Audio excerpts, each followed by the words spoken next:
Power Hour LSU. Boom! All night long. Yes.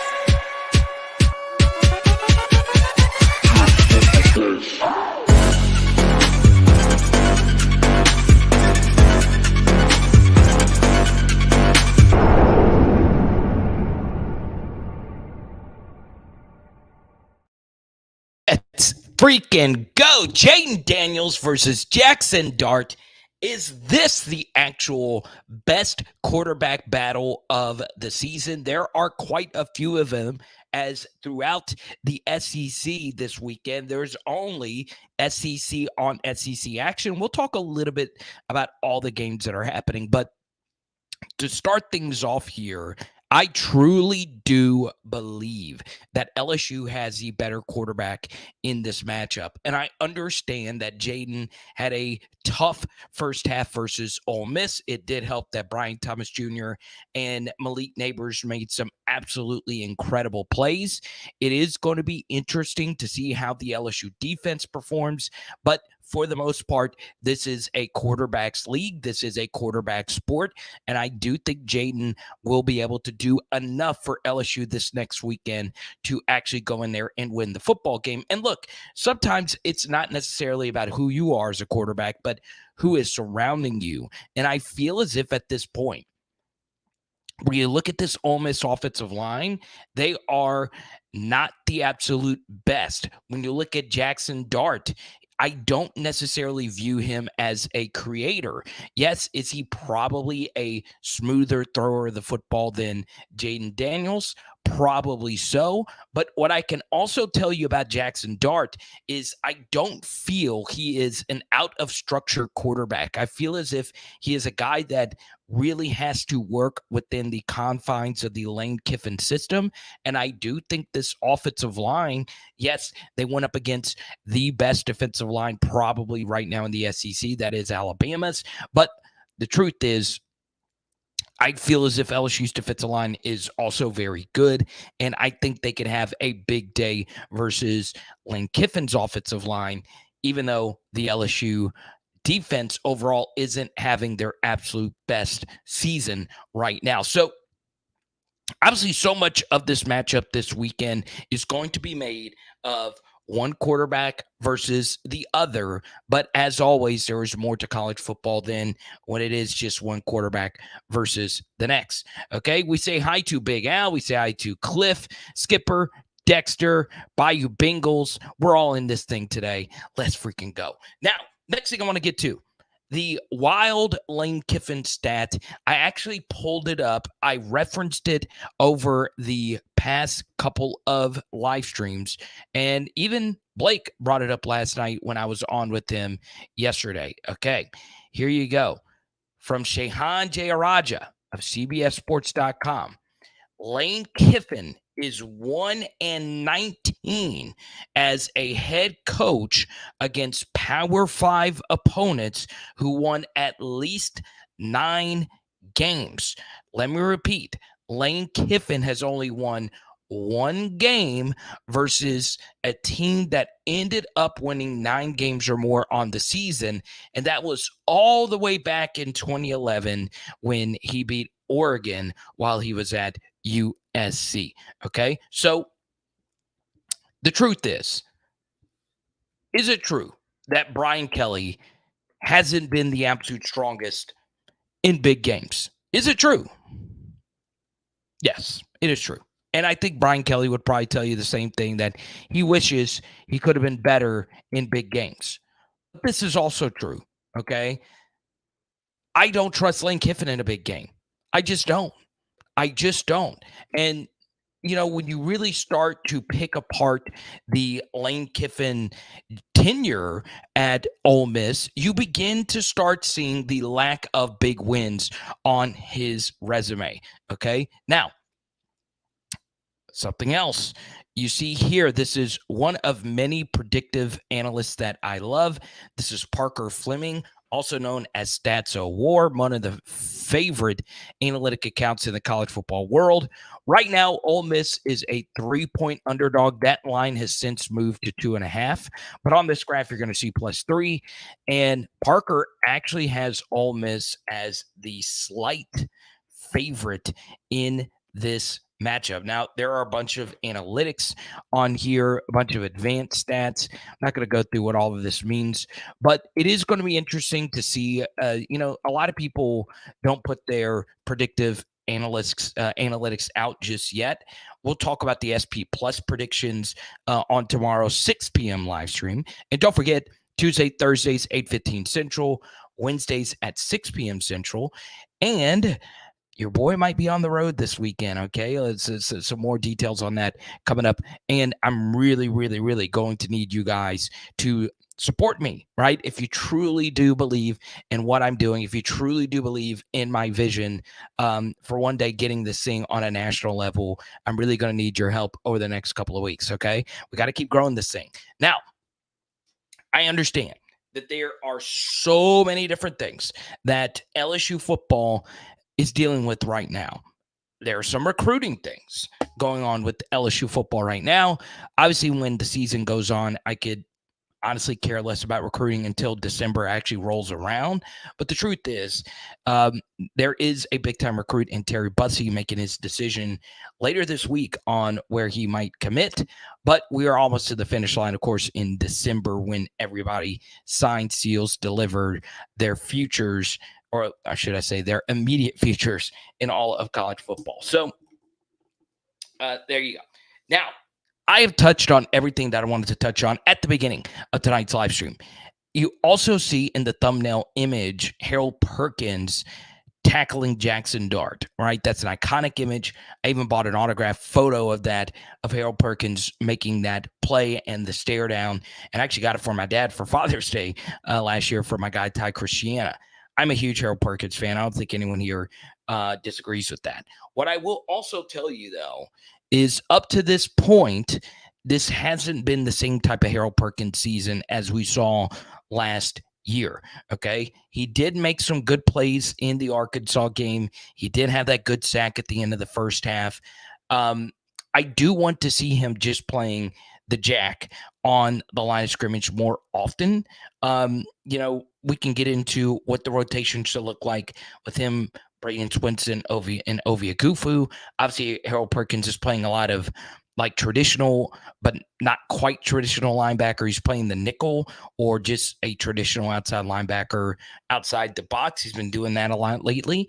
But obviously, we're just on pins and needles waiting for that one Harold Perkins game. There was just so many of them last year.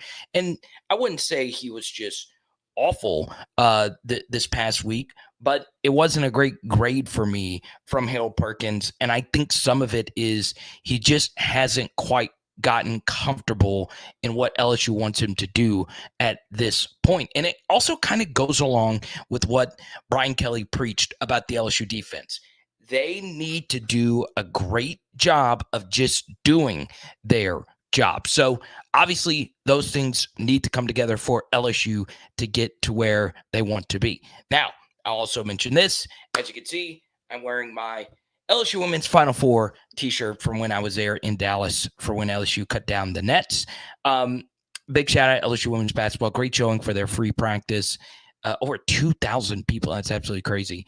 And good luck as Kim Mulkey gets the ladies ready to go. Okay, we say hi to Ethan and Hammond on the way to Pottsville, Pennsylvania. Ethan, that's the wrong direction. I mean, you got to stay in the South. You got to stay in God's country, baby. Good to see you. Dr. Morgan. Got to meet Dr. Morgan this weekend. That's my buddy right there. LD88. Mick just joined the PHL T-shirt club. You know, Tyler's still in the PHL T-shirt club. That's him and his son rocking the threads, baby. I do think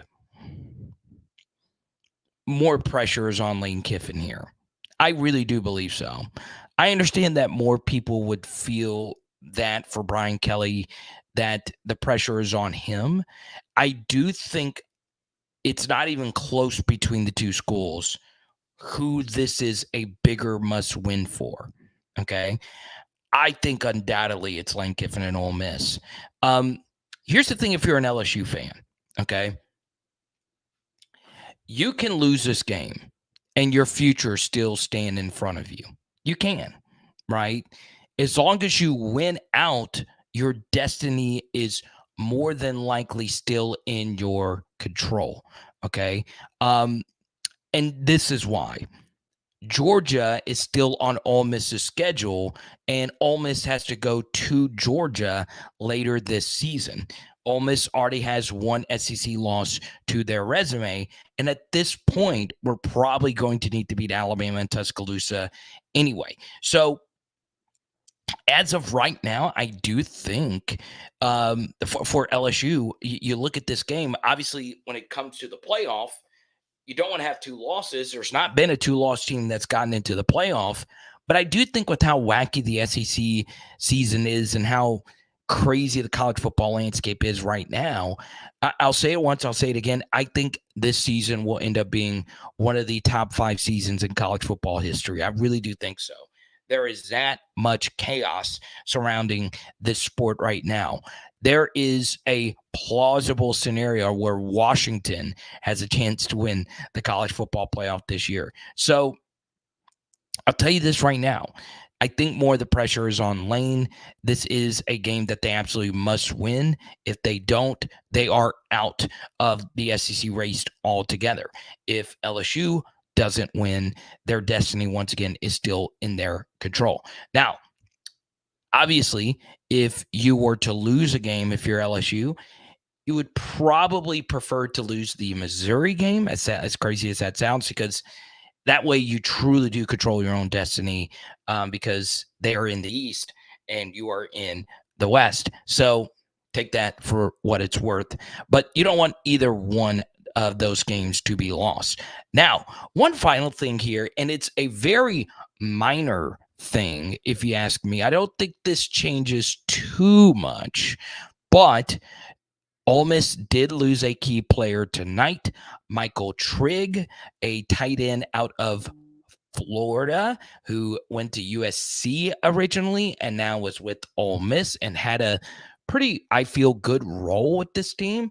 He is no longer with the team. So it is very, very, very interesting. Now, one final thing that I want to include on this, okay?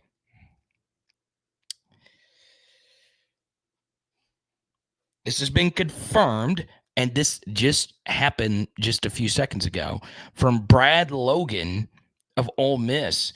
They are honoring the 2003 team and the Cotton Bowl champions this weekend in Oxford. So a big weekend, right? You got some pretty big names, and Eli Manning will be in the building for this game. So, yeah, that is absolutely crazy. Now, I do want to do this, okay? And I want to be straight up about all of this. I always like to give you how I feel about a game, all right? Florida State game, if you go listen to all the live streams, you could tell how shaky I was with LSU going into this game. Even though the LSU secondary isn't playing well right now, and even though the film was really bad, and I did say that the Arkansas game defensively was actually way worse than the score line indicated, I truly do believe, as much as I love KJ Jefferson, you guys know I love this guy. We all have our favorite players in the SEC that play on other teams. As prolific as he was, that was such an atrocious defensive performance. It really was. And it's not any one person. It's not any one coach. It was a collective effort, okay? And what do I always say? Look at the end results, okay? Focus on the end results, all right? And once you see the end results, then scrap it, okay? Scrap it all together and then ask yourself, Could it have been worse? Were you lucky or unlucky? And the truth is about the LSU defensive performance is whatever you thought about it, it was probably worse. It actually was worse, okay? So let's go through what I would consider to be lucky plays, all right? Obviously, Major Burns making an incredible stop at the 1-inch line versus Lucas. And then they committed a false start penalty on the 1-inch line, which would that play have been stopped? I'm not sure, okay? So what? They were 1 inch away from scoring a touchdown early in the game. Then, the Andre Sam interception was so freaking incredible. And Andre made an amazing play. But the truth is, we got turned around pretty badly on the back end of that play, okay? That could have been much worse. Then you factor in that they were giving us every single break you could think of. False start penalties, holding penalties, undisciplined play. They were burning timeouts. And they still got a fake field goal off us. They still got all these other things on us. And by the way, they scored an extra deep touchdown that was called back for a holding penalty. Okay. So when you really look at it, they really worked us. Now, once again, we're not going to play a quarterback as good as KJ Jefferson, but Jackson Dart's pretty good, and he's got a way better supporting cast than KJ Jefferson. So if I am Brian Kelly, it is now time to fully unleash everybody on that defense. And it was a really good question by Matt Moscona earlier this week. Is there anyone else? Have we seen everything at this point? Whatever you think, just think again, because the defensive performance was not great, and we have got to be better. All right, we just do. And I don't care if Lane Kiffin is the worst big game coach; he can still call one hell of a game. All right, so everything I've said about how much I like LSU going into this weekend, I really do. I do think that they win this football game, but I'm telling you right now, this LSU defense might very well be one of the worst. And I also want to bring up one thing, all right? I did not think the Ed Orgeron defenses could be topped. I really don't think so, right? But then again, like, we were actually just running man coverage on every snap, right? Like, that was destined to fail. That's not what we're doing, right? We actually have someone in there that's called good defenses before. We have experience in there. And it's still not working. We have got to do better. We have got to do better. All right? And trust me, Cole, I will give KJ more props than anybody you'll see. I freaking love that guy. But, man, we've got to be better. We just do. Now, don't forget, this channel is as much about you as it is about me. Appreciate each and every one of you. Let me know right now. Do you believe the LSU defense will give up 35 or more points versus Ole Miss? Type Y for yes, type N for no. 35 or more points versus Ole Miss. Type Y for yes, type N for no.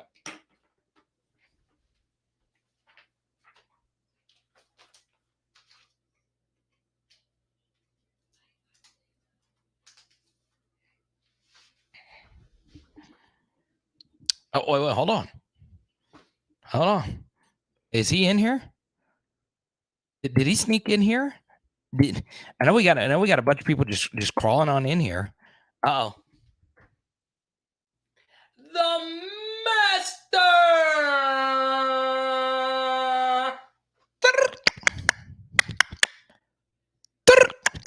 Blaster is in the building. So tonight, if we get to a hundo and super chats, we're giving out this Tre'Davious White rookie card. Dane, if you're in here, I never got your email for your address for your Patrick Peterson card, powerhourlsu@gmail.com. But if we get to a hundo and super chats tonight, we will give out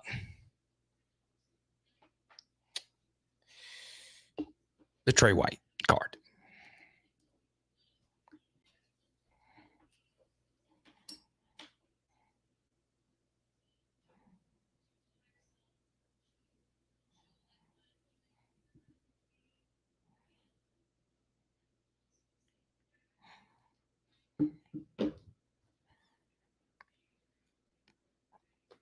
So yeah, Dane, shoot me an email.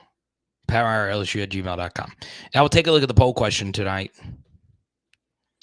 Who is the better quarterback, JAYDEN Daniels or Jackson Dart? 99% of you. This is the most lopsided poll I have ever seen on PHL. I love it. Better not have figured out who that one person was. I voted for Sir Jackson Dart. Let's go to Kevin here. How did the Ole Miss offense play last week? They played horrible. 10 points. Obviously not a great showing. I think that Alabama defensive line is really good. Dallas Turner, I felt he was a little overvalued going into the season because he will commit a big penalty and do something crazy every game. But he's very good. He has been nothing short of sensational this season. He's been the best pass rusher up to this point, if you ask me. And he's really good. Really good. With that said, though, the Ole Miss offense was very discombobulated. They did not look up to snuff. Okay. Let's go to Ethan. Do I think the Ole Miss run defense is okay, good, or great? So obviously defensively, they only gave up 24 points. They obviously weren't bad. Now, with that said, this is the worst Bama offense probably ever during the Saban era. I don't think there's really a whole lot of disagreement there. I know they've had like some offenses where they weren't really great, like the Jacob Coker offense. But, I mean, truth be told, I don't think that holding them to 24 points is anything like extraordinary. So just looking at their rushing numbers, you know, I took a peek at this a little bit earlier today. This is how they've done up to this point. 2.89 yards per carry obviously is very, very, very good.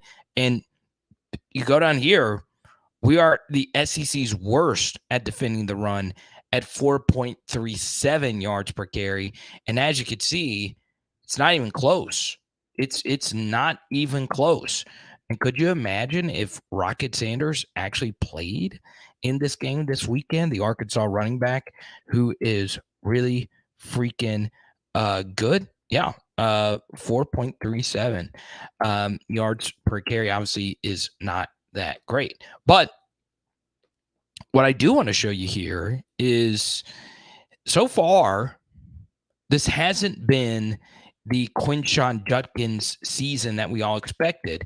You see here, he is 14th in the SEC in yards per game at 50.25.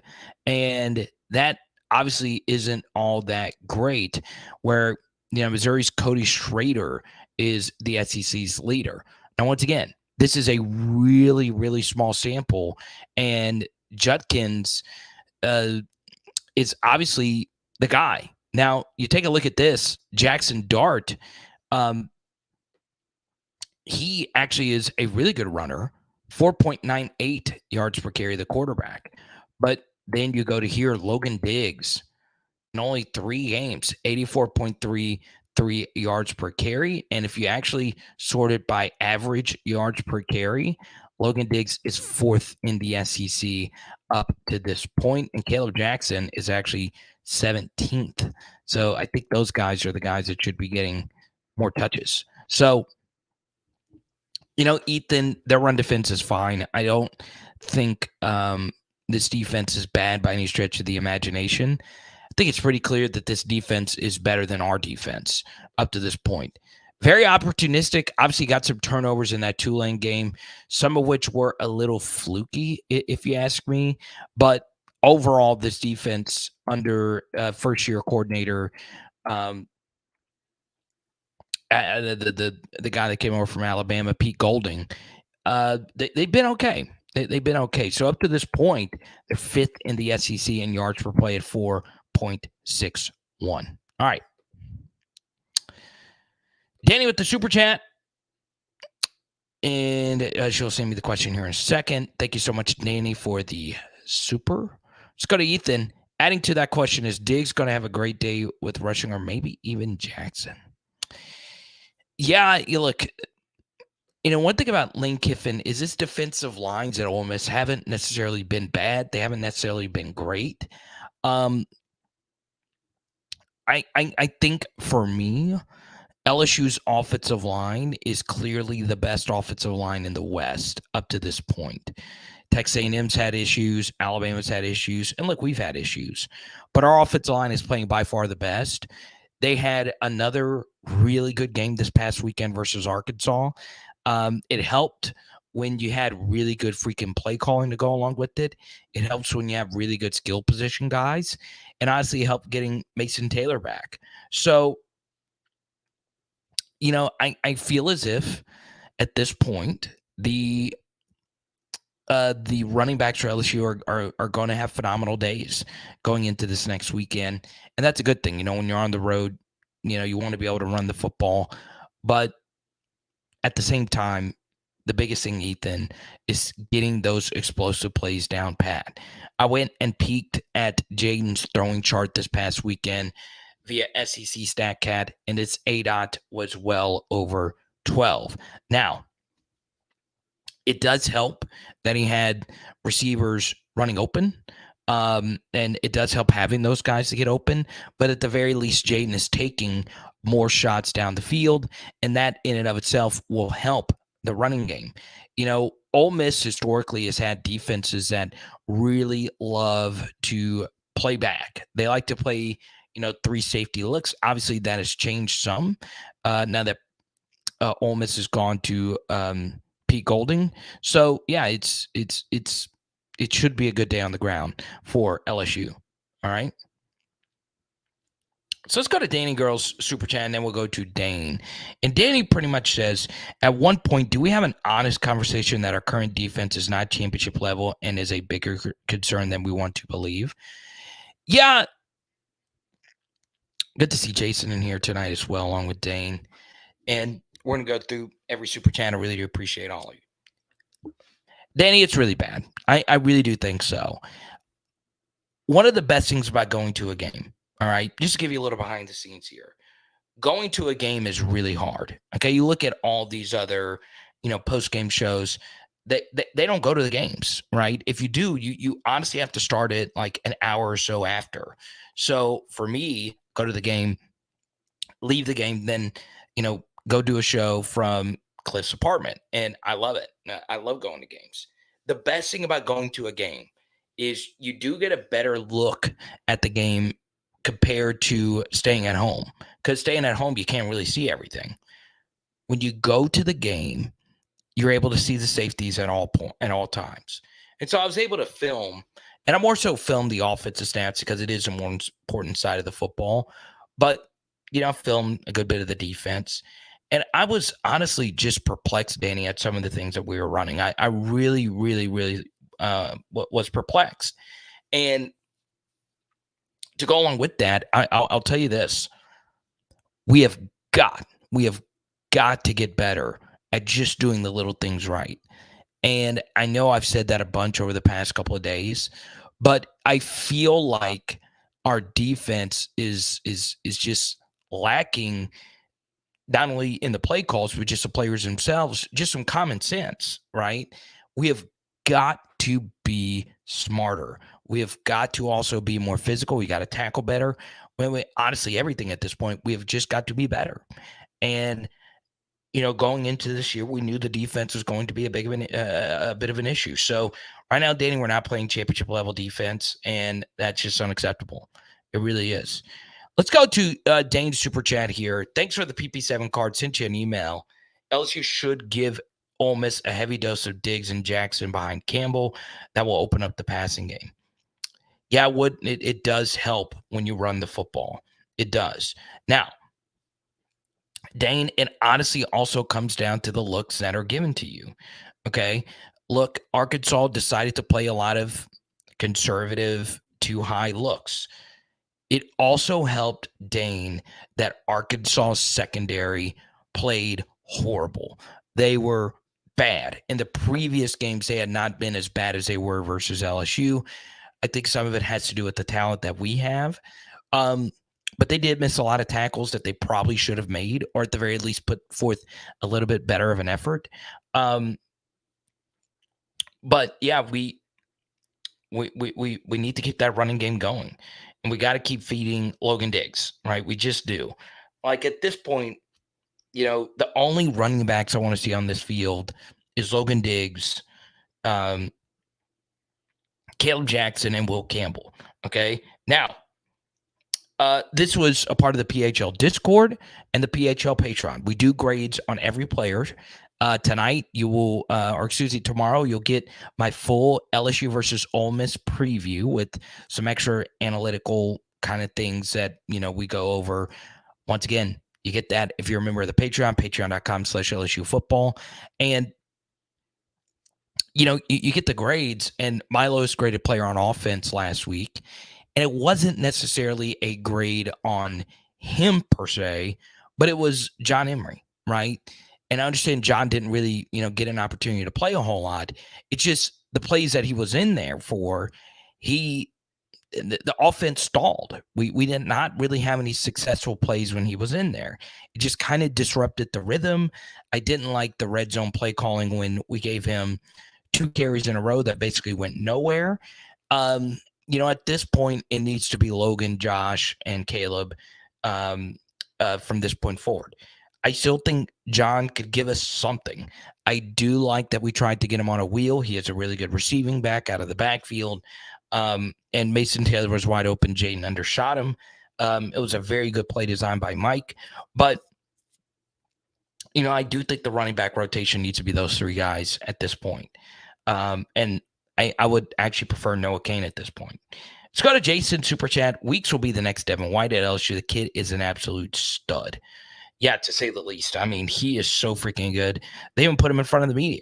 And he told the media, I'm growing my hair out. He has not cut his hair yet this season. Okay? Let's go to Jason. They got to stop taking press corners and trying to make them play Baylor zone.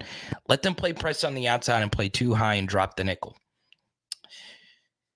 Yeah, I'm down with it, Jason. I would like to see some more press man. And honestly, being more aggressive on the outside helped us stop Ole Miss last year.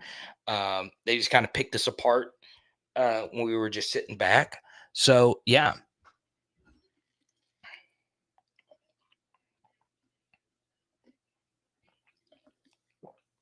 But yeah, maybe playing a little bit more aggressive on the outside will give us a little bit more of that mother freaking bite.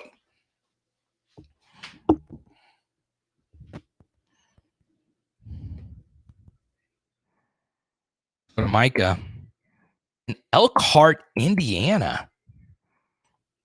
That's somebody from Elkhart, Indiana. Let's see, I think I've seen you in here before, Micah. Yes, oh yeah, the little one. Yes, okay, I've seen you in here. Good to see you. Yeah, that's nothing against John. It's just, I mean, we got some dudes, man. Got some mother freaking dudes.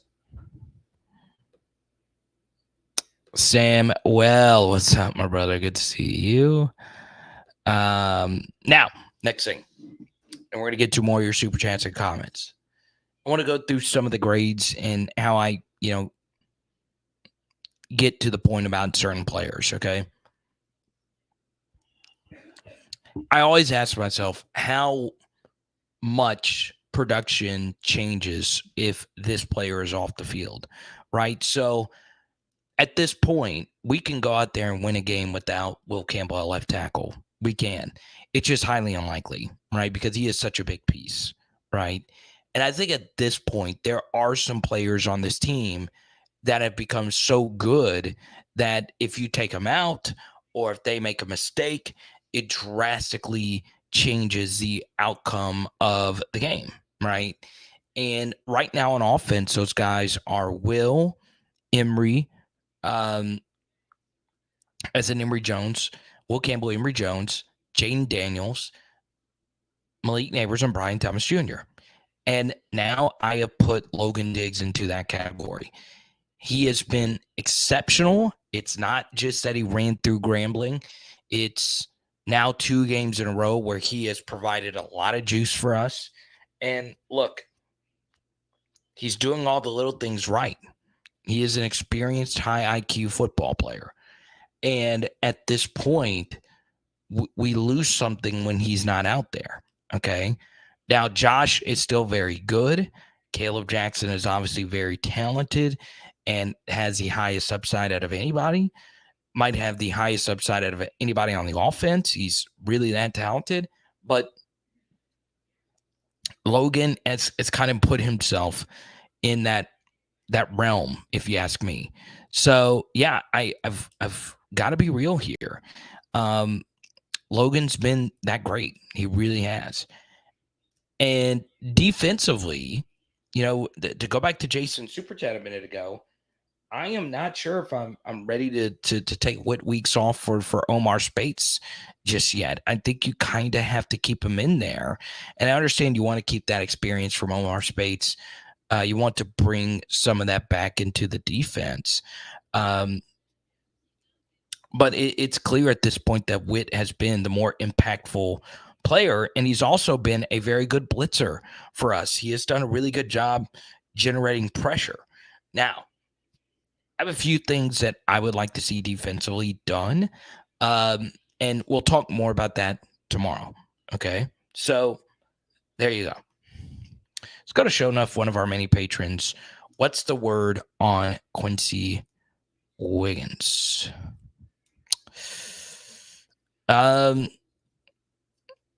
I mean, there basically is none at this point. He's just not really a factor. And it's just reality at this point. Obviously, he has all the physical tools, just everything else is just not there yet. Let's go to TJ here. Haven't watched much of Ole Miss, but I know Judkins has been contained for the most part. Have teams figured out how to scheme him out? And is our defense capable of doing that too right now? All right.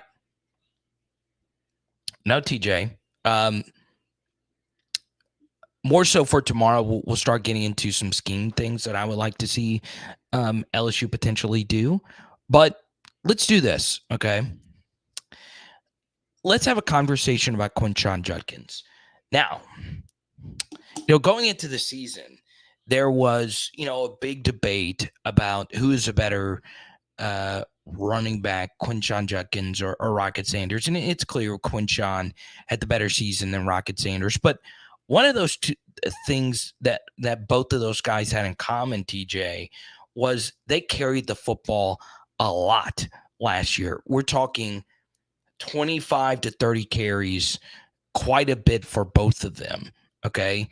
And you do begin to wonder, I know they're very young in their careers, but how much wear and tear does that do to you? Obviously it does something.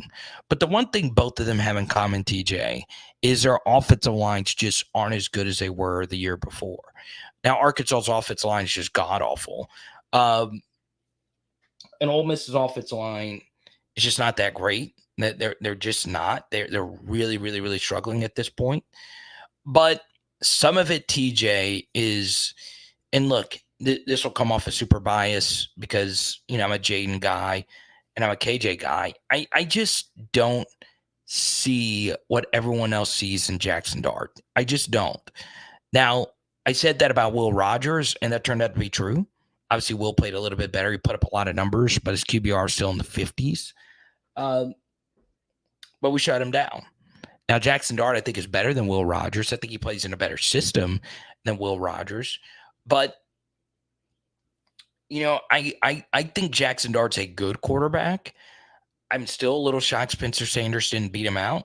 But yeah, I just think for me, if Lane's play calls aren't working, I don't think there's a whole lot of creativity on that offense. I don't think that they have a whole lot of playmakers. Now, let's also defend Ole Miss here just for a bit.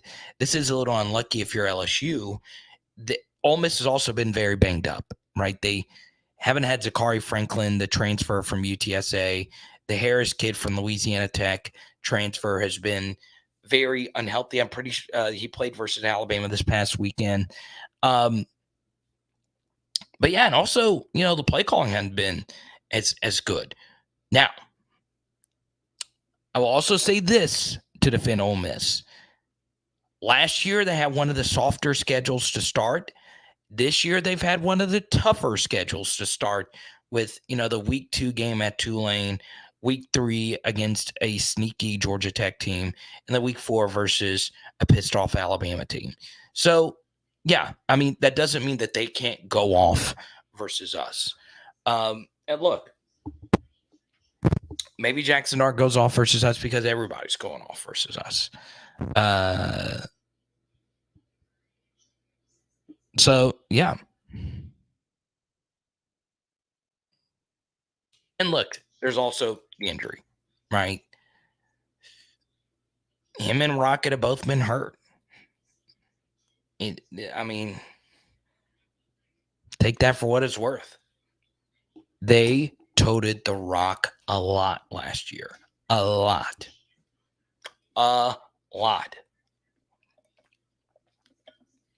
The load, man. The load is heavy.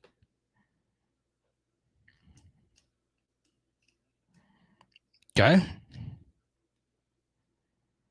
Let's go to Cole here. We referenced this just a little bit earlier. Okay.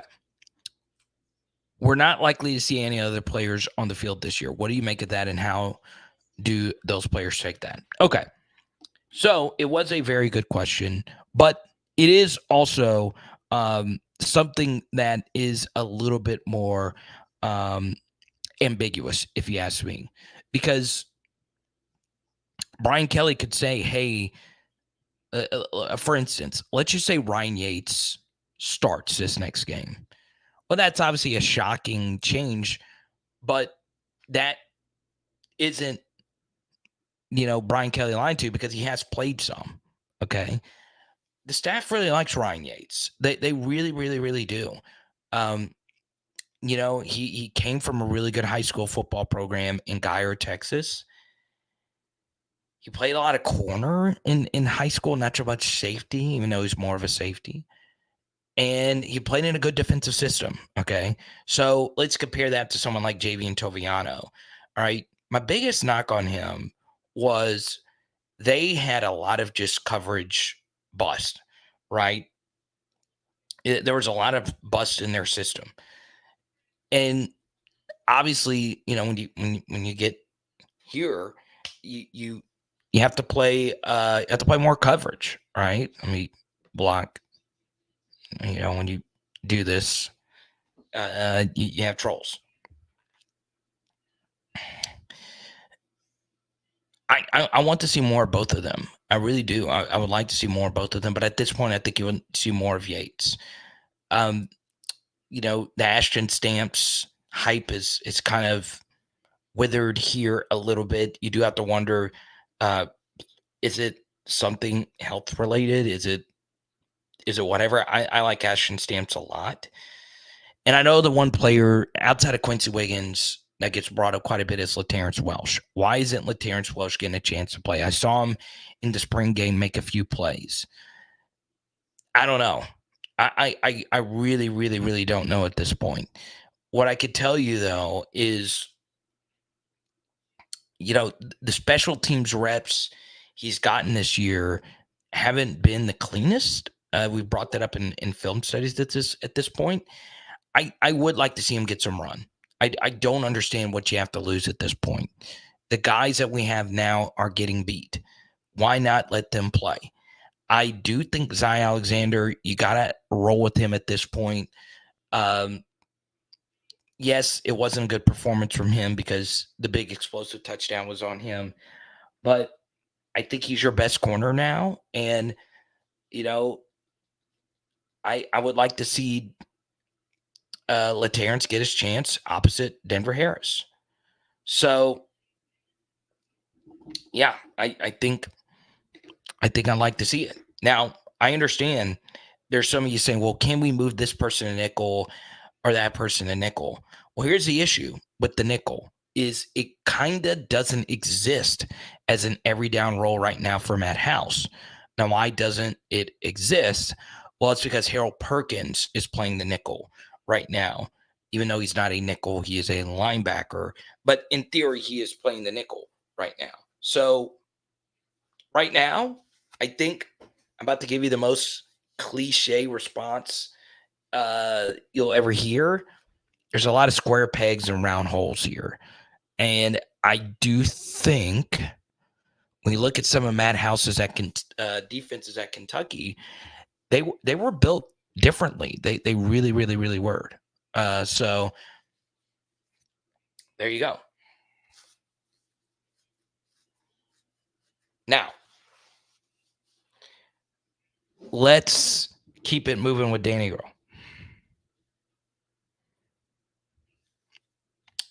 How many points offensively does LSU need to score in this game to stay ahead of the defense? Are we thinking at least 35 points to have a shot to win? I think at this point, it's going to be hard to see LSU hold them to 10 points like Alabama did this past week. I do think this Ole Miss offense is a little shocked at how stale they've been. They had the rough go of it early in that Tulane game. And, there was a backup quarterback on the other sideline. But I think for me, Danny, I think LSU needs to be in the spot where they're putting up 30 plus in almost every game.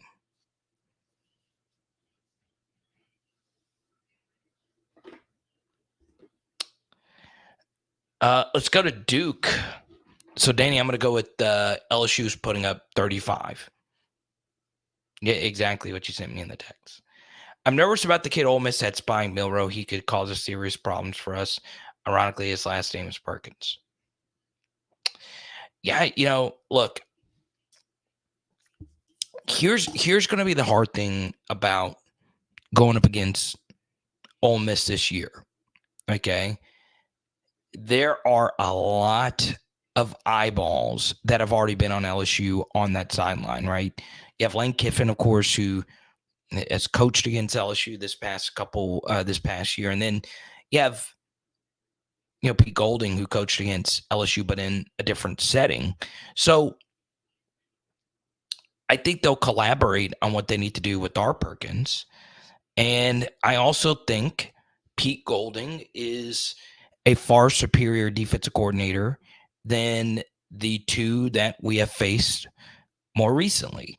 Now, the funny thing about it is they're not that much different in terms of age. Golding has always been a little bit more on the younger side of things. Travis Williams, of course, the Arkansas defensive coordinator. This is his first year as a DC at a P5 school. And then, of course, Mississippi State, they're very young with their head coach, Zach Arnett, calling their defense essentially. Golding's really good. He's always been a really good defensive coordinator. I never understood why he got heat at Alabama. He's been good. He's a Ron Roberts disciple.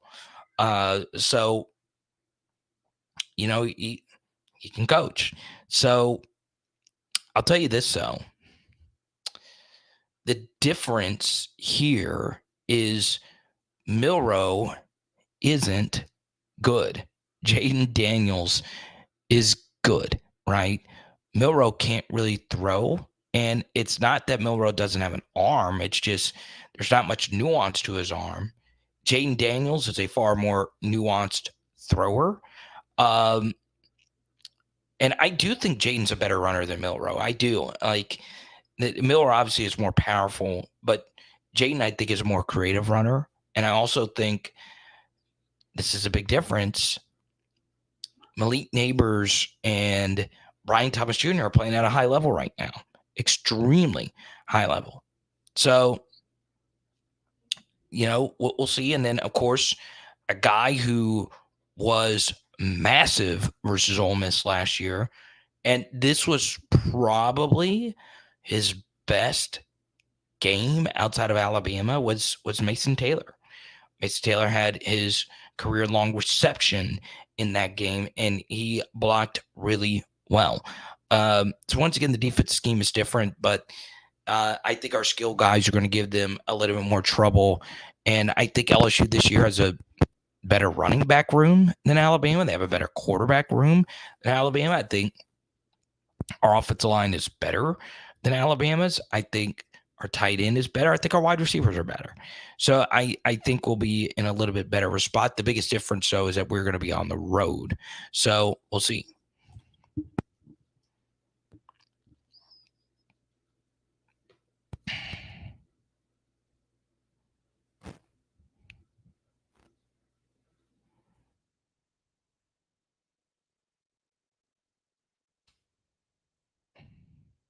Had a few questions here on Mason. Okay. So once again, obviously I'm a huge Mason fan, and I want to see him continue to get snaps. I think at this point, though, there needs to be a little bit heavier rotation, because the truth is you're never quite the same player after the first year when you've recovered from an ACL. Most people in sports medicine, I'm lucky to know quite a few of them, will tell you that it's the next year. So it's just how that's always been. Now, the good news is Mason's happened early in the season. I don't think he's necessarily playing bad. I don't. He's playing a lot of double teams. It's really hard to play double teams. I think anyone would tell you at this point, though, he's not at his peak just yet. And there's a few theories I have as to why that is the case. Okay. The first is the style of play is so different than how Ed Orgeron had the defensive line playing at that point. Okay. This is also the fourth defensive line coach in 4 years for all the year 3 guys that are there. So there's a whole lot of change. And honestly, at this point, I think it has stunted some of the players' growths. I really do. Now, it's not stopped Makkai Wingo. Makkai Wingo's been unbelievable at LSU. But overall, I do think that has hurt Mason. I also think that we're still trying to figure out what we want to do up front. Like, for instance, the Ali Gay role, Ali Gay was never quite fit to play that role. Now, he wasn't bad by any stretch of the imagination, but the role was just tough. That defensive end opposite the jack. Okay. What I would do is try Mason Smith there, and let's see what a lineup with Mason Smith, Makkai Wingo, and Jordan Jefferson looks like. Add a little bit more beef, because right now we have the worst yard per carry marks in the SEC. We have some of the worst yard before contact marks, not only in the run game, but in the pass game. So that means it's not necessarily that we are just getting beat. It's that we're not giving much resistance. Okay. And this is something that I said repeatedly about the Ed Orgeron tenure at the end. What concerned me wasn't that our defense was getting beat. It's that we weren't giving much resistance. The same thing is kind of happening here, right? I don't care if you get beat. There are times in life when you're going to get beat and you're going to go up, like some of the Keon Coleman jump ball stuff. I could live with that. What bothers me is all the open stuff, the pitch and catch stuff, the easy third down conversion stuff. Make them have to work for it. Because here's one thing. we know that SEC receivers and just college football receivers, they drop a lot of passes. But if you leave them wide open and they're able to sit, build a fire, roast some marshmallows, smack together a s'more, and then catch the football, that is unacceptable. So give me some resistance, okay? I'm not just talking about those band resistance. I'm talking about some mother freaking resistance. Give it to me. Give it to me. Get to me.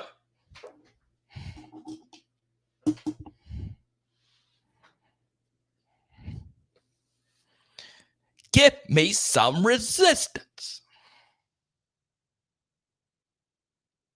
So, yeah. Also been a tough year on Mason. Lost his dog, man. I don't know if I could play football if I lost my dog, man. I hope that's going well for him, man. That's tough. Much love to Mason Smith. I think this could be a breakout game for him. Let's go. Also, let me say one quick thing before we get to Allen's Super Chat. Okay. When did Miles Frazier start to play well? When did he start to play well? It was when we said, okay, let's try Lancer to right tackle. Let's put Emory Jones at right guard. Well, guess what happened? Miles Frazier started playing better. Okay? So what does Brian Kelly say at the press conference? Well, let's see if we could play Jordan Jefferson a little bit more at the nose. I'm telling you, almost every time, when someone we know is a good talent, has his playing time pushed or whatever, they come back with a vengeance. Maybe that the same thing happens here.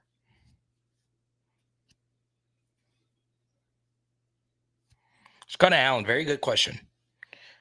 Offensively, LSU is better than Alabama, but every defensive stat they are worse. Can the defense hold up? It's in against Ole Miss. So, yeah, all right, let's go through it. Bama's got better edge defenders than us. I think defensive tackles were better. Bama's off-ball linebackers are off-ball linebackers, pretty even. Their secondary, even though they lost a lot of pieces, they're better than us. Like they lost Branch, who was good, Battle, who was good,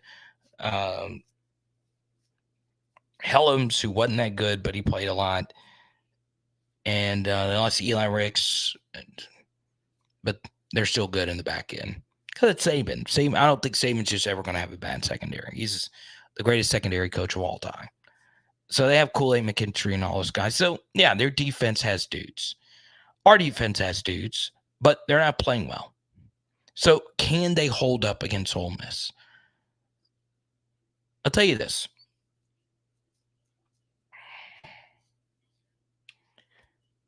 Maybe. Right? Because Ole Miss's offensive line isn't that great. And one thing is maybe, Allen, it doesn't matter. Maybe it doesn't matter. What did I say after the Florida State game? That I don't want to be in a spot where JAYDEN has to win every game in a shootout. Okay? I don't want to be in that spot. Okay? Now, this past week, we did win in a shootout. We did. But at the same time, our offensive line dominated, our receivers dominated, our running backs dominated. Mason Taylor had a really good game. And JAYDEN started off rough, and then he ended the game obviously really strong. Okay? You see how winning in shootouts consistently is really hard. It's really, really, really hard. And I don't think that that's necessarily JAYDEN's game. I don't. So, yeah, I don't think our team, as good as our offense is, as good as EPA, yards per play, third downs, all that stuff, as good as we've been, I don't want to get in a shootout. I don't. But here's a good thing, Allen. I feel like we can win them now. JAYDEN's obviously playing a lot better. It's just like it's like JAYDEN isn't like a gunslinger like that. That's not really what he does. JAYDEN likes to control a game. Like he doesn't He doesn't make mistakes. Dwight McGlothern picked him off. So what? McGlothern is the best turnover machine in the SEC, right? He's done it a lot this year. He did it a lot last year. Made a really good play on JAYDEN. So yeah, our defense has got to get better. I'm not sure if we're in a spot where like we can win every game 34-31, 35-28 or something like that. Now JAYDEN's good. It's just not really who he is.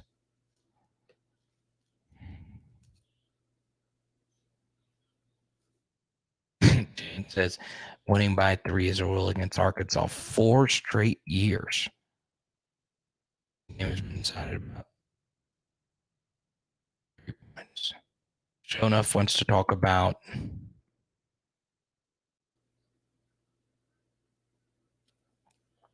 Peyton Todd. Jay Bramlett's really good. He's had another good season now. I know he would like to have that punt back that went into the end zone, but it was almost a perfect punt. Let's go to Justin McVicker. Does House typically not run delayed blitz, sending speed up the A gaps? I just feel like off the edge we over pursue, or they have to go away from Perk when he comes off the edge. Yeah, I think some of that is true. So for instance, to Justin's point, we did bring Perk on a blitz after the Jay Bramlett punt into the end zone. And they threw directly into a Perk blitz, a screen to the receiver, and they got a huge play off of it.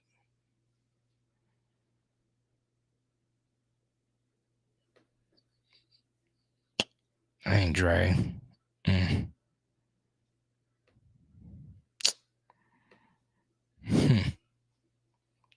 I guess you could say I forgot about Dre. You're a block, son. Sorry to say. You don't come in here and disrespect Sir Harold Perkins like that.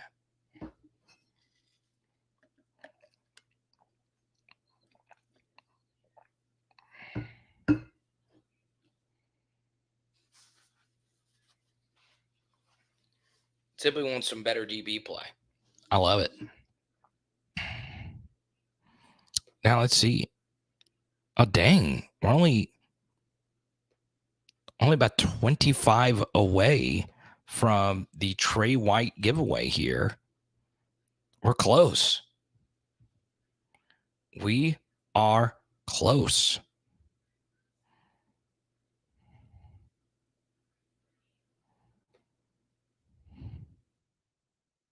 All right, here's what I'll say.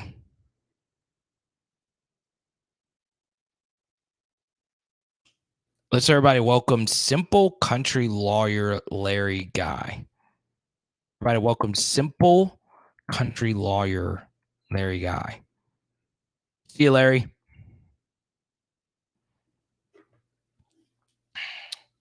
Did we lose DBU when Corey Webster walked to Florida? We have 4 to 5 star DBs with no one coaching them the way Webster did, in my opinion.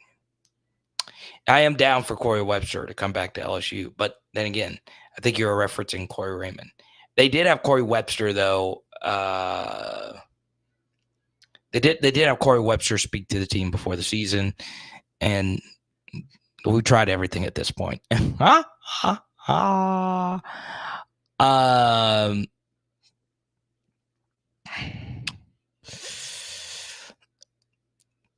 But this is a truth, okay? This is an undeniable fact. Cory Raymond is a great DB's coach. He just is. He's a better recruiter than he is coach, but he's really good, okay? And was he good at LSU? Yes. He played at LSU from New Iberia. Obviously, Cory Raymond is I don't know how Florida's DBs are doing up to this point. I know one guy, they had a really bizarre dress out situation.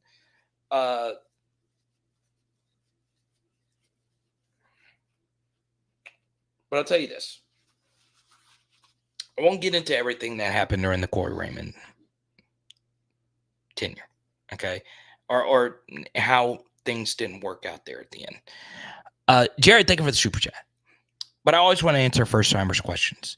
The first thing here is I don't want to necessarily talk about Cory Raymond until this offseason, okay? Because obviously you can't just jump over and fix what needs to get fixed.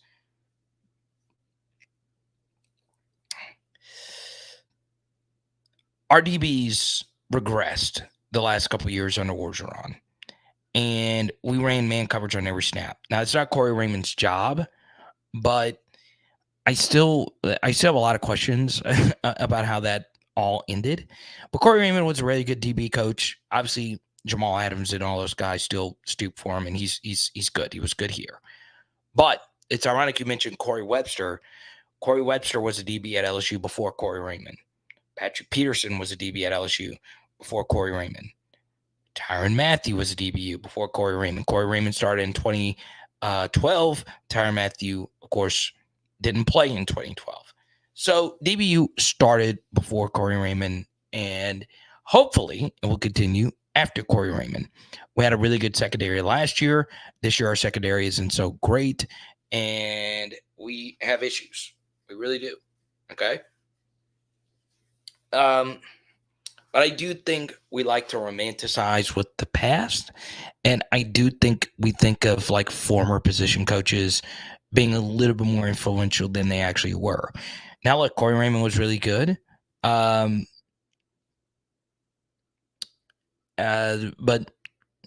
yeah, I don't think he is the reason why the secondary isn't all that great.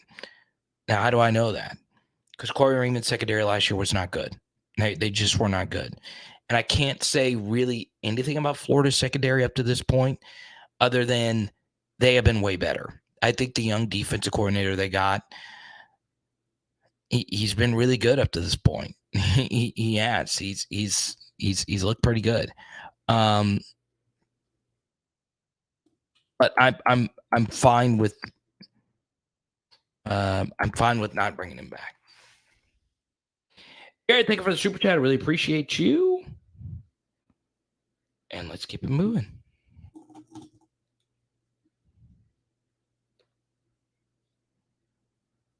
H-Town, are you serious? Makkai Gardner was straight trash? Trash? H-Town, come on. I'm the hot take guy, not you. Trash? Are we really going to say that about Makkai Gardner? Trash? I guess we watch different games. Trash? A Converse, I think, was better.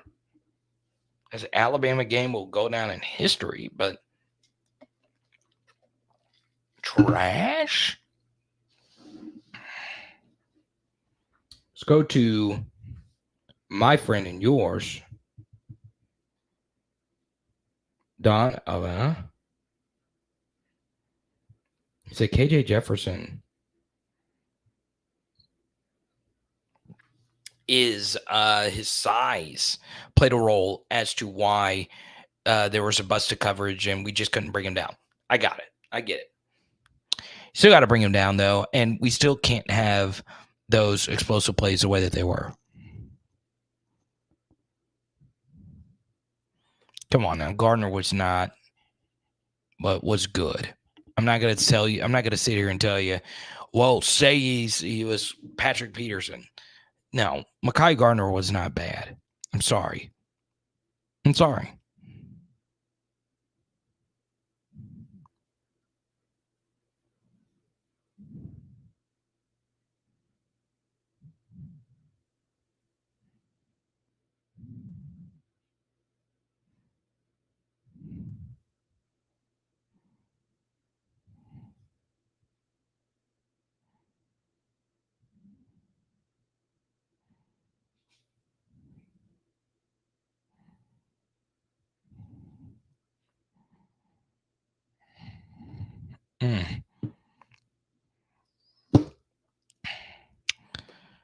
Okay. Somebody didn't make the DB. Someone didn't make the NFL. So that means that they're trash?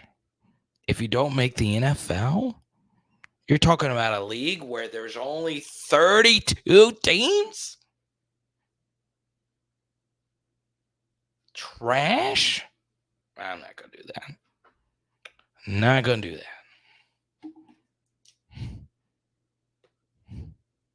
It's lunacy. You think he's trash. Was he great? I'm not going to sit here and tell you he was great. But trash? Come on. You can't call somebody trash. That means that they gave you absolutely nothing. Samuel, I'm fine with the tush push. Stop it. If you want it.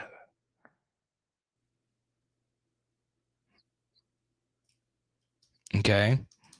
I cannot state how hard it is to make it in the NFL. It's hard. It's hard. Okay. You know who couldn't last in the NFL? Charles Scott. Charles Scott. You saw how freaking good he was here? There was never a thought in your mind when you watched Charles Scott played that you didn't think, okay, this guy's going to get at least 500 yards at least 1 year in the NFL. Okay. Next thing, and I cannot say this enough. I still, to this day, have no idea how Morris Claiborne was not a multiple-time Pro Bowler. He stunk, and he made the NFL, but it's hard. It's so freaking hard. That's why some of the best players come from small schools. There's so many different factors for you to succeed in the NFL. So many. The best tight ends in the modern era went to Kent State, went to Arizona, and went to Cincinnati. Football powers. It's hard to make it in the NFL. It's impossible to predict who the great players are going to be in the NFL. It's impossible. Patrick Peterson, okay. I think everyone knew he was going to be a Pro Bowler. But yeah, I mean, there's like one player or one or two players that you would bet your life savings on every LSU team that you could say that guy's going to be really good in the NFL. Like one or two guys. But everyone else, it's hard. It is hard to play in the NFL. So freaking hard. Okay. It's not just about talent. It's health. It's system. It's where you go. It's culture. Like if you get drafted by the Bears, good freaking luck. Good freaking luck.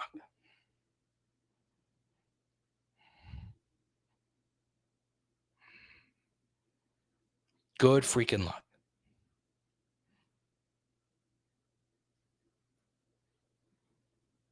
Tell him D really's coming in hot.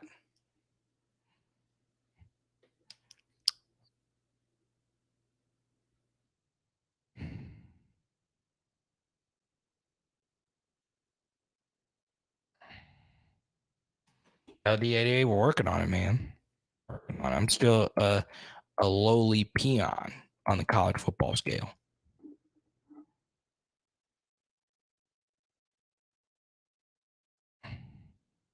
LA Mom met me this weekend, and she's like, you know what?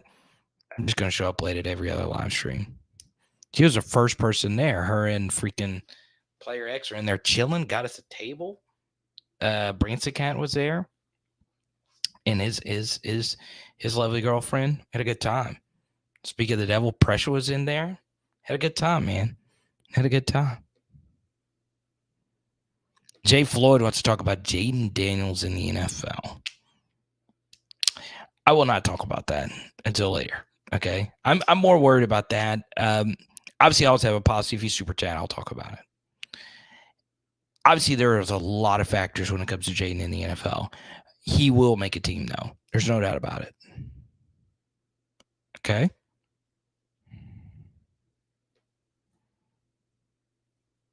But I mean, there's so many guys in the NFL that were not good in college, and they're good pros. Doesn't make sense. You can be great in college, suck in the NFL. I mean, Brock Purdy, T-Dub is putting us on upset alert. He's putting us on upset alert. The issue, though, Travis. By the way, this is Travis Williams, the Arkansas defensive coordinator. Got burnt all last week, and now he's in here talking about putting us on upset alert. The issue, Travis, is you are not speaking into the megaphone here correctly. Like, it actually works the other way. But he's yelling into the wrong side of the megaphone. Upset alert! That'd be like if I opened this bottle of water and drank it. Oh, this water is so delicious. It's so good. Come on, T-Dub. If you're going to put us on upset alert, at least have the things in the right direction.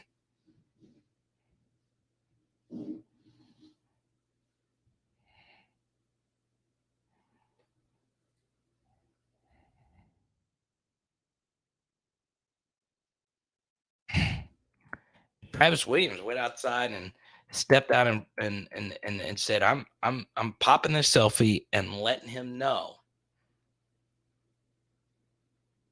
that he is on upset alert.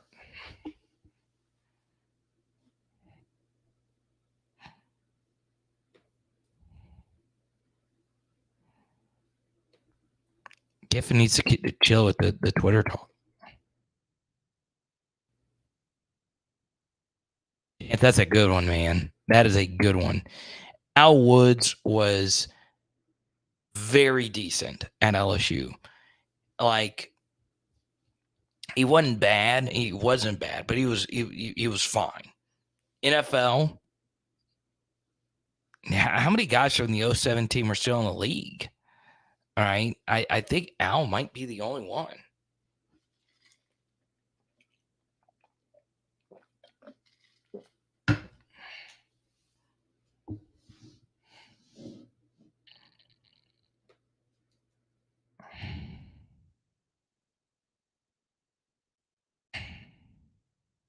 Ooh, exotic pig coming in hot. Okay. Objectively speaking, it's going to be hard for Malik to jump Marvin Harrison in the NFL draft. Okay. With that said, I will say Malik's playing better right now than Marvin Harrison Jr. I'm not going to say he is better. Malik's got a better quarterback and so on.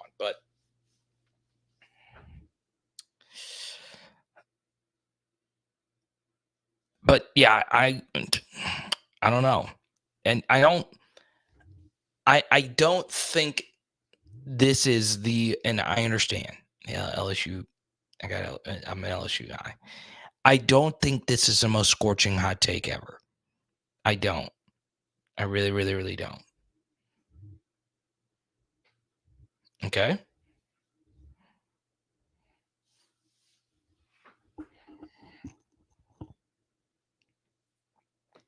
Thought Mason was the next Dorsey. I was the only one, Glenn Dorsey. I will say it is a little bit harder to dominate a game at defensive tackle than like when Glenn Dorsey played. You know, with it, like the quarterbacks in the SEC then weren't what they are now, right? Like they just weren't. And I know that year they played Tebow, but the quarterback talent is so different now.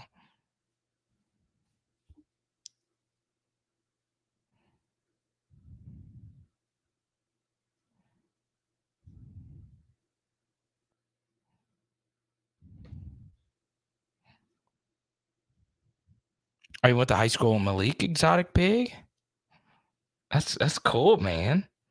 Now talk about being a good classmate. That's crazy, man. Like just a few years ago, y'all were probably hanging out at the locker, going to lunch together, eating rectangular slices of pizza and chugging it with chocolate milk. And I have no idea why any educator thought that was a good combination. and students would continue to go to class with clogged up throats. Like they had just, like, I mean, why not add a Popeye's biscuit in there?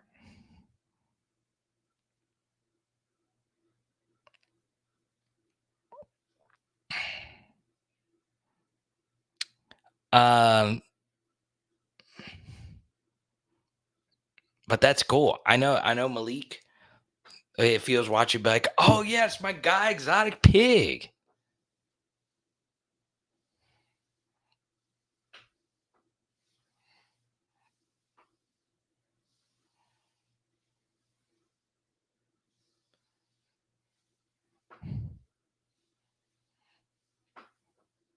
I mean, I never understood that combination. Rectangular pizza with the little itsy bitsy cubed pepperonis and chocolate milk. Just slap it on a tray.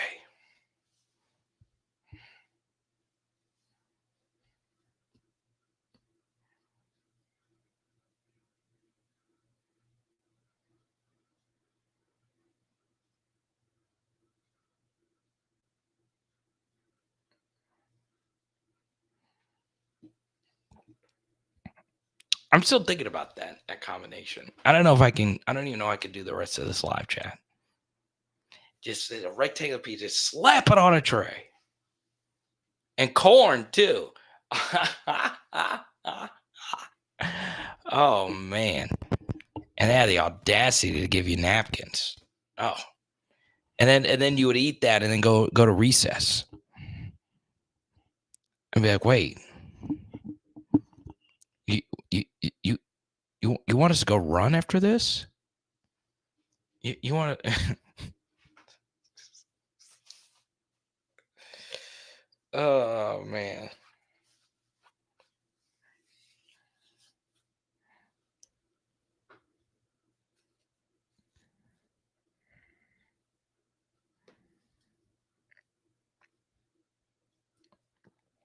Let's see. My daughter's good friend just fought on Dana White's contenders. No, this was brought up in our Discord, AP. I was given the scoop.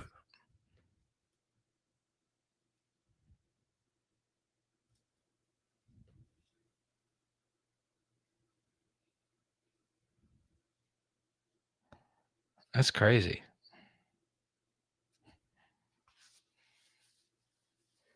Now, here's what we're going to do. In the next 10 or so minutes, I'll answer as many questions as I possibly can. But if you super chat, we'll keep it going.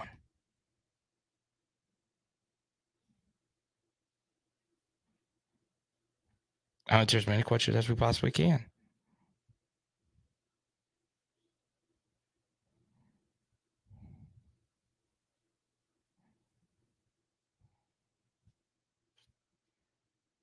It's crazy how good BTJ has been this year. But it's not crazy if you're a PHL subscriber. We did a deep dive on BTJ a few weeks ago. It's crazy. It's crazy how good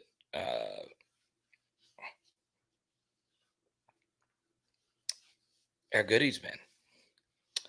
But I thought there was a lot of positive regression with him coming. Like, he just had such bad luck these last couple seasons with penalties, calling back his deep touchdowns and plays. It's crazy. Now, I'll say it once, I'll say it again. It's still crazy to me. Like, I still don't know what the best way for me to go about doing this is, because I don't know Paul Skenes. But it was pretty freaking cool, though, that the PHL bands that I wear every single day, that a lot of you wear every single day, I don't know if Paul Skenes still has his on right now, but Paul Skenes is wearing a PHL band, And that PHL band has been viewed over 20 million times. Everybody's tweeted that photo of him and Livy at the game, and you could see it on his right wrist. If you had it on his left wrist, you wouldn't be able to see it, but on his right wrist, he is such a great guy. It's so cool. So cool when you meet the goats. But yeah, Carson, thank you for the super chat. And I think that actually gets us to the hundo mark, and it does. All right. So we got to give out a Trey White card. If you are from North Louisiana, let me know. I'm going to send this Trey White card to somebody from North Louisiana. If you are from North Louisiana, let me know.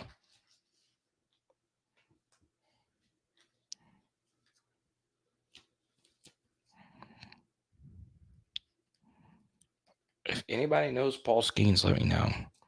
I'm not even like, if he'd want to jump on the channel, I'd obviously love it. Let me see. If you're from North Louisiana, I will happily send this card. All right.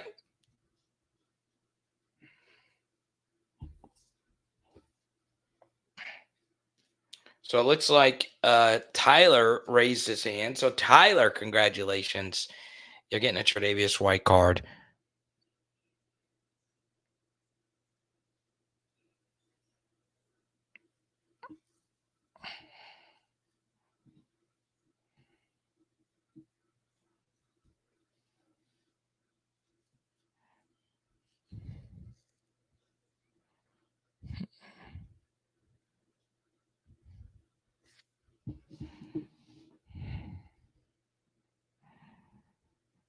Congrats. I'll show Tyler some love in here.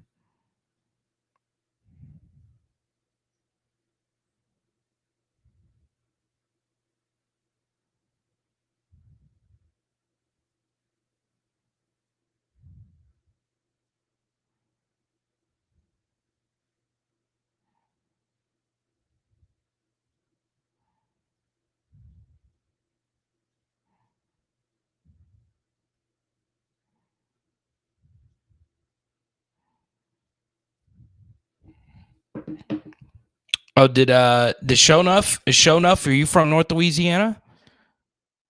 I see. He said 318. Okay. Well, so we'll send it. We'll send it to. Yeah, Joey B does have PHL bands. I did give him quite a bit. Also gave him a PHL shirt. I gave him 2 actually. No, sure enough, we'll send it to you, man. No big deal. Tyler knows I got him. So there you go. Congratulations, sure enough. You're the first person to comment, and we'll send it to you, man. Y'all are both patrons. I think Tyler's pretty cool with it. I think I've sent you a Tre'Davious White card before as well. So yeah, congratulations. Sure enough is the winner. Okay. How about this? How about I send y'all both one? That's a good way to decide this. That's what we do here on PHL. It's all love, baby. It's all love. I mean, there's a lot of comments flying in and stuff. It's all love, baby. It's all love. I'll send y'all both one. Just both of y'all send me a message in the Discord and I'll get it out.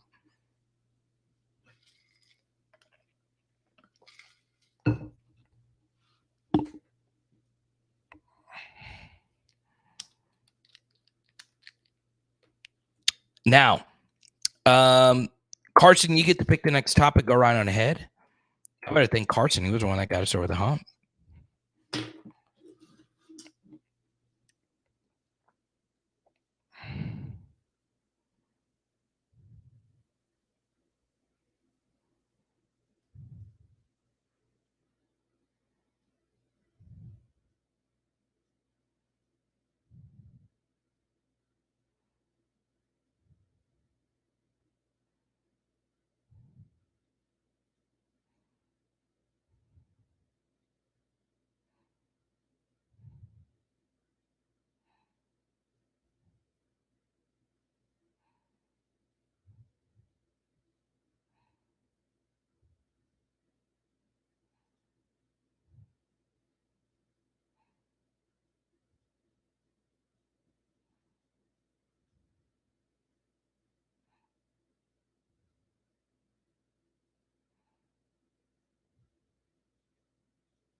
You know what, I'll say this. All right. I know a lot of you feel one way or the other about Dion Sanders. Okay. There is one thing I strongly agree with him on, which is the single digit number thing. Okay. But I do want to give Dion a lot of credit for this. Okay. And it's making its rounds because everything Dion says does. He just got his ass kicked by Colorado. And I understand they didn't have Travis Hunter, but I don't know how much it would have changed. And they got Caleb Williams at USC coming up this next week. I love the fact that Dion called out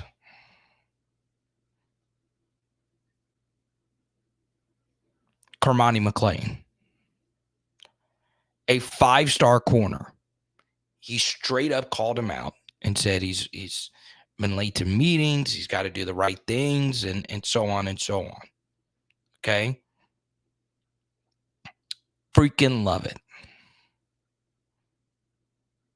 All right? Some coaches don't have that in them. They're afraid that the word gets out. And honestly, I wish we had more of that in sports. Okay? I'm not with the old school yell at kids all the time. It's obviously archaic and so on and so on. But the truth here is you gotta show up. You gotta show up, man. You just do. I don't have time with you not loving your role or whatever. Okay. And I would like to think that if I played college football, you wouldn't mysteriously just see me just not show up at practice. Okay. Now, college football's tough. Mental health is a very real thing. We don't know how so and so deals with this or that. But I do think this is a truth that is really hard for 5-stars in particular. I do feel being a 5-star will get to a 5-star's head and you lose that dog mentality. You just do. And you just get coddled and everybody wants you and getting all this money and all those things. It drives me freaking crazy, man. Drives me freaking crazy. So love or hate Dion, I guarantee a lot of people that may not like Dion, you probably like him a lot more now. Because there's one thing about being a player's coach, and there's a different thing about just telling the daggum truth. Okay? And I do think there were times at LSU and other SEC programs where guys just kind of just did their own thing. Not how it works in football, man. I truly do believe there are other sports where you can have guys not really locked in and you can still win. Don't think you could do that in football. I really don't. I think you have really got to be locked in. You really do.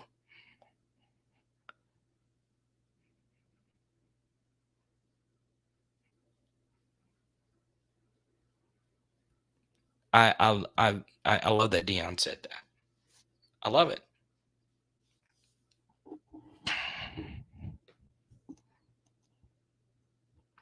Let's see, Carson, if you got a question, let me know. Let me see if he got one in after the super chat.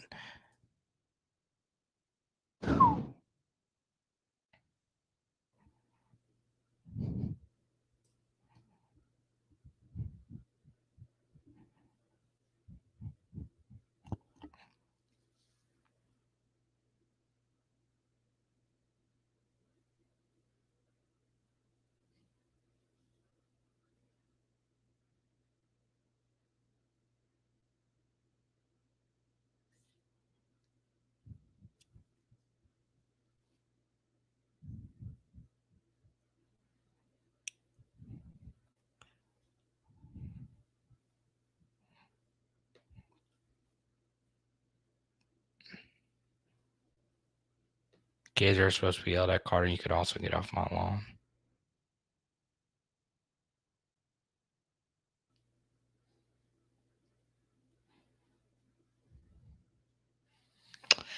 It is always weird. Okay, so and Danny, I know that's not what you were doing, but it's crazy.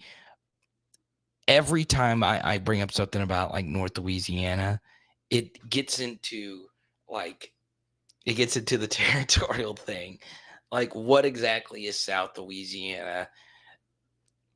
Everything south of Alexandria is real Louisiana. Everything north of that is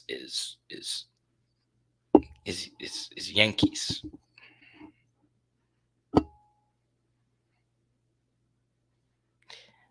I do show enough. Just hit me up in the Discord. So just to let you know, show enough. I guarantee you my head is bigger than yours. Trey's not in here, but he explained what this thing is on the back of my head. And I can't wear hats. Like this weekend in Baton Rouge, I went to the Dick's Sporting Goods. And I wasn't trying to get a new hat. I always just wear my own. But like I tried on all like the one size fit all hats, and they all did this on me. So this hat does fit a bigger head, right? So it'll fit yours. I like to think.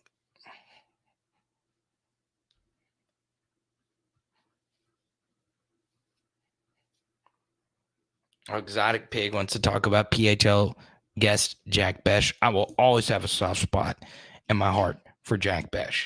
And honestly, I mean, he would probably be the number 3 wide receiver on our team right now. But, it was time for him to go in a separate direction. At that time, was Kayshawn coming back? Was he not? What was actually going on with the wide receiver room? I don't know. He made the decision to go to TCU, and that wide receiver room is crowded, and he's barely played. So yeah, we're always going to be Jack Bech fans on here. His parents were supporters of ours, and we know Jack can play. It's just kind of weird that by far your best season as a collegiate player has been as a true freshman, where he was unfreaking believable. But the thing that's kind of weird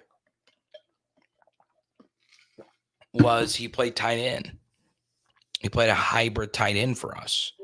So, I think now you're going to see tight ends be used more. So, yeah.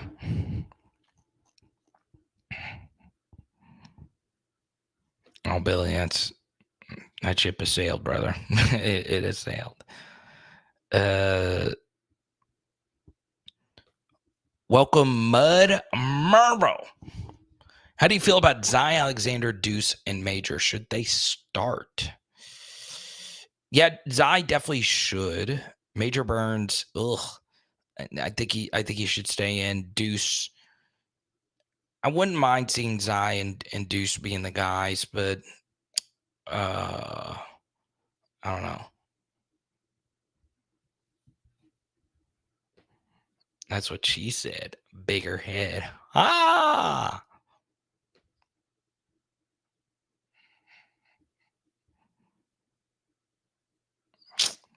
I will not comment anymore on the size of my head again.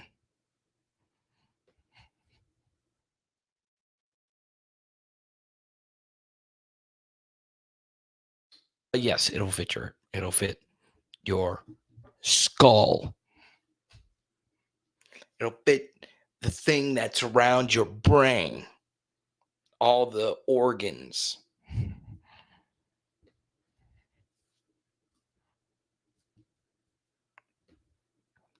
I'll take a few more here. I'm down, Marvo.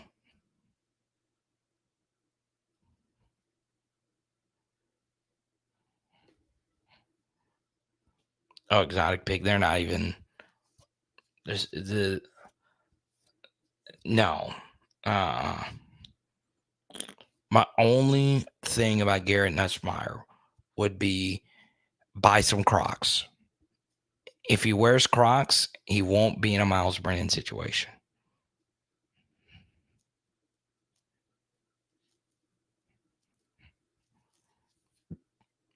Well, all right, y'all. A boy will be live tomorrow at 6, and we'll be live again Thursday at 8:15.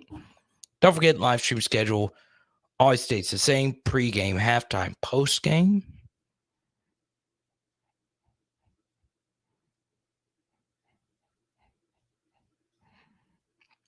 I will continue the conversation in the Discord. Okay? Has power out. LSU. Boom. Don't forget, tomorrow we'll have a few extra breakdowns on Patreon, and tonight we are doing stir fry night 2. Let's